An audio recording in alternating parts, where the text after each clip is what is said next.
bait and switch plot. This is what happens when the first half of your story sets up a promise to the reader that is broken in the second half because it pivots to something else entirely. Perhaps the first half of your story follows your protagonist in high school, and their primary concern is figuring out how to ask out their crush to prom. It reads like a YA rom-com. But then, halfway through the story, we fast forward 30 years and now follow the protagonist's midlife crisis. You hooked the reader in with that teen romance plot, only to pull the rug out from underneath them, since that's not what the story ended up focusing on. This bait and switch issue often happens when you have a major timeline or POV switch partway through the story. Suddenly now we're following a completely different set of circumstances and sometimes a completely different set of characters. I'm not saying it can never work for you to have a big timeline shift or perspective shift midway through your story.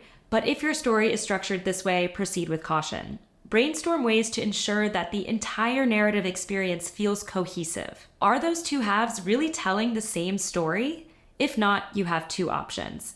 Option one is to restructure the story so that you switch between those perspectives or timelines from the beginning to the end of the story and they progress in parallel. Option number two would be to cut one of the storylines entirely and reframe the entire story to only follow the other one. Perhaps that other storyline was really just backstory or another novel entirely. Your early scenes set the reader's expectations for who the story will be following and what the primary conflict will entail. Whatever you present them first is what they're going to become invested in. So if you pivot away from that, you'll lose their attention.